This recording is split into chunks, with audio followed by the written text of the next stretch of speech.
மிளகு ரசத்துக்கு நம்ம செய்ய போகிறோம். அதுக்கு தேவையான பொருட்கள். இப்போ நண்டு ஃபஸ்ட்டு இது வந்து சைடில் இருக்க காலெல்லாம் உடச்சி எல்லாம் இது பண்ணி இது வந்து நசுக்கி இடித்து இதில் இருக்க சாரெல்லாம் எடுத்துக்கணும். இது மஞ்சள் உப்பு பொடி போட்டு கலந்து வச்சுருக்கு. இதை இடித்து இதில் இருக்க சாரை எடுக்கணும். இடிச்சுட்டு இதுக்கெல்லாம் திப்பியெல்லாம் நம்ம தூக்கி போடணும். அந்த சாரோடு சேர்த்து இந்த பொடி நண்டு இதுவும் போட்டு நண்டு ரசத்துக்கு ரொம்ப நல்லாயிருக்கும். நண்டு ரசம் வந்து சளி, இருமல், ஜுரம், கை கால் வலி இந்த மாதிரி இதுக்கெல்லாம் எலும்புக்கு இந்த மாதிரி நரம்புக்கெல்லாம் நல்லது நண்டு ரசம். நண்டு மிளகு ரசம் சின்ன குழந்தைங்களாம் பெரிய குழந்தைங்க வரையும் சாப்பிட்டாக்கா நெஞ்சு சளியெல்லாம் கூட கரைஞ்சி நல்லா சரியாயிடும். பெரிய நண்டை விட சின்ன நண்டில் வச்சாதான் அந்த ரசம் வந்து நல்லாயிருக்கும். பெரிய நண்டுனா அது பெரிய நண்டில் வந்து சதையாக இருக்கும். அதில் வந்து சாறு நிறைய வரும். சின்ன நண்டில் தான் அந்த சாறு நல்லா வரும். நண்டு ரசம் வைக்கிறதுக்கான அந்த ஜூஸ் நல்லா வரும். அதனால் இது நல்லாயிருக்கும்.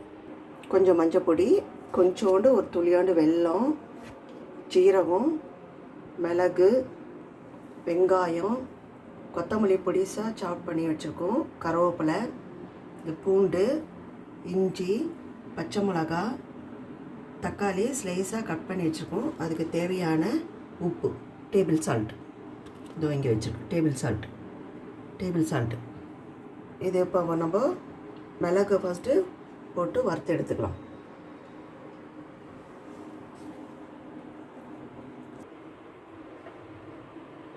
இப்போ அந்த மிளகு நம்ம வானலில் போட்டு வறுத்து எடுத்துக்கலாம்.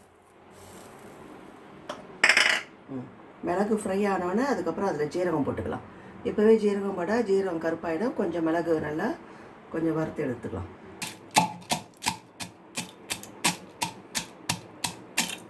இந்த ஸ்டேஜில் நம்ம ஜீரகத்தை போட்டுடலாம்.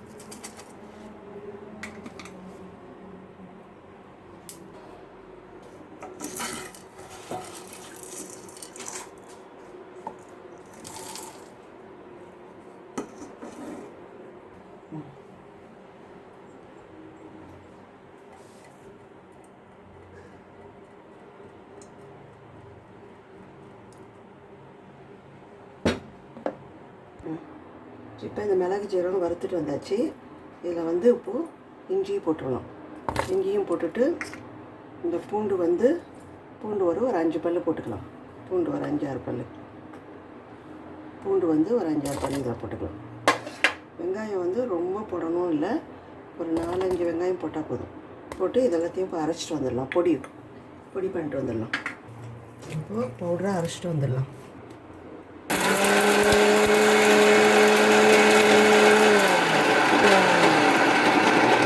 இந்த வெங்காயத்தை இது மாதிரி ஒன்று ஒன்றா வச்சு கொஞ்சம் இடிச்சிக்கணும்.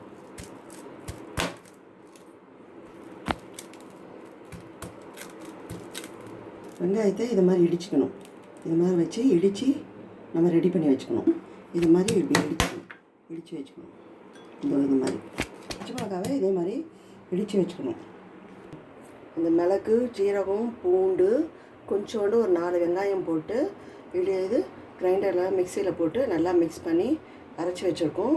இந்த பச்சை மிளகாய் இடித்தது, இது வெங்காயம் இடித்தது, அதுக்கப்புறம் இந்த நண்டுனா இந்த நண்டோட இந்த இது இருக்குங்களா, இதை வந்து கட் பண்ணி இடித்து இதை எடுத்துடணும். இதை எடுத்து அதுக்கப்புறம் இதை பாருங்கள், இதை எடுத்தது இது வந்து இதை எடுத்தது பாருங்கள், இது மாதிரி எடுத்துடணும். இந்த இங்கே இருக்கும், இதை வந்து நசுக்கி இதை எடுத்துடணும். இந்த இதில் எடுத்துட்டு அதுக்கப்புறம் போடலாம்.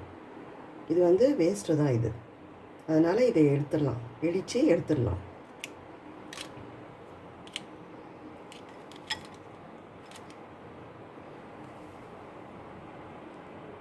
எண்ணெய் ஊற்றி வச்சுருக்கோம்.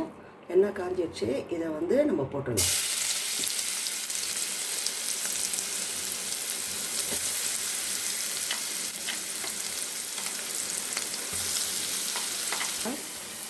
ஆகணும். இது நல்லா வதங்கினோடனே பச்சை வாசனை போகிற மாதிரி நல்லா வதங்கணும்.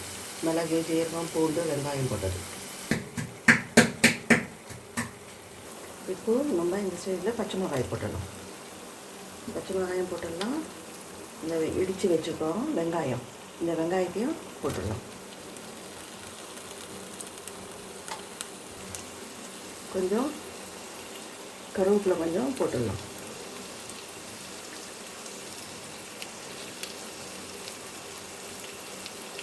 கொஞ்சம் மஞ்சள் பொடி போட்டுடலாம்.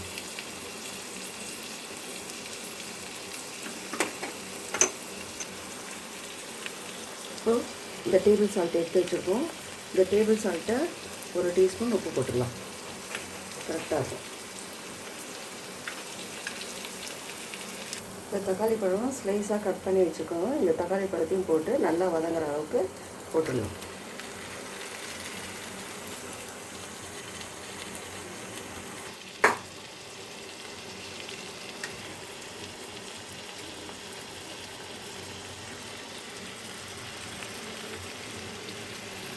நம்ம இடித்து வச்சுருக்கோம்ல, இந்த இடித்து வச்சதை வந்து இந்த மாதிரி ஃபில்டர் பண்ணணும். ஃபில்டர் பண்ணி இதை இடித்து வச்சதை அப்படியே ரொம்ப இந்த மேலே இருக்கிறதெல்லாம் மட்டும் எடுத்துகிட்டு இதை அப்படியே போட்டு ஓரளவுக்கு இந்த மேலே இருக்கிறது சின்ன சின்னதாக ரொம்ப பொடிசாக இல்லாமல் அப்படியே ஃபில்டர் பண்ணணும். ஃபில்டர் பண்ணால் இந்த சதையோட இந்த 1-2 இருக்குது அதெல்லாம் எப்படி எடுத்துட்டு அப்படியே போட்டுடலாம். இப்போ இந்த இதை வந்து இந்த நண்டை போட்டுடலாம். இதில் நண்டை போட்டுட்டு இந்த இடித்து வச்ச ஜூஸ் எடுத்து வச்சுக்கோங்க. இந்த ஜூஸ் எடுத்து வச்சுக்கதை இதில் ஊற்றிடலாம்.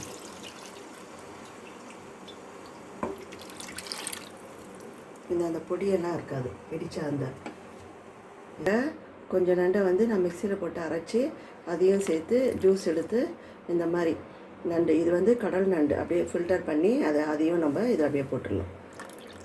இது நல்லா கொதித்து ஒரு 5-10 மினிட்ஸில் வெந்துடும். அப்போ நம்ம இது ஜூஸ் வந்து சூப்பாகவும் டம்ளரில் ஊற்றி குடிக்கலாம். சாதத்துலேயும் போட்டு பிசைஞ்சும் சாப்பிட்லாம். சின்னவங்கலேருந்து பெரியவங்கள வரைக்கும் இது நல்லா ஃபில்டர் பண்ணியிருக்கனால அதில் எதுவும் திப்பி எக்ஸ்ட்ராஸ்லாம் எதுவுமே இருக்காது. நல்லாயிருக்கும் இந்த ரசம் சாப்பிட்றதுக்கு. நெஞ்சு சளியெல்லாம் கரையும். சளி, இருமல், ஜலதோஷம் இந்த மாதிரி இருக்கிறது எல்லாத்துக்கும் சரி பண்ணுவோம் இந்த நண்டு. இது பனிக்காலம் குளிர்காலத்துக்கெல்லாம் ஏற்ற சூப்.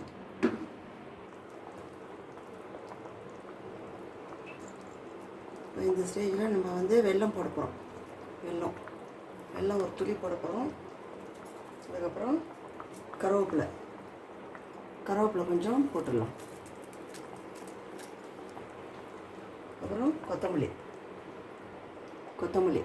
கொஞ்சம் போட்டுடலாம்.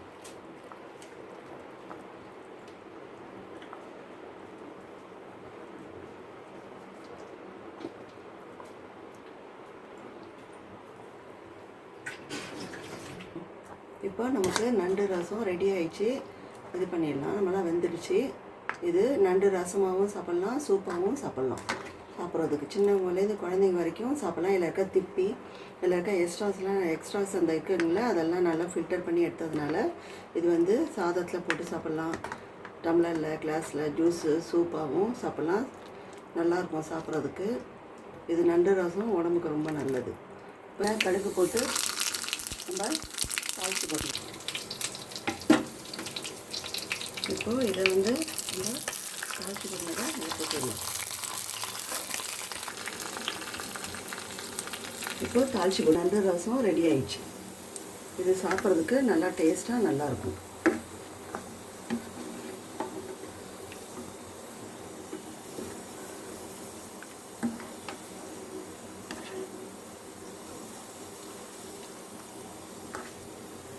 நண்டு ரசம் நல்லா வாசனையாகவும் நல்லா டேஸ்ட்டாகவும் நல்லாயிருக்கும் சாப்பிட்றதுக்கு.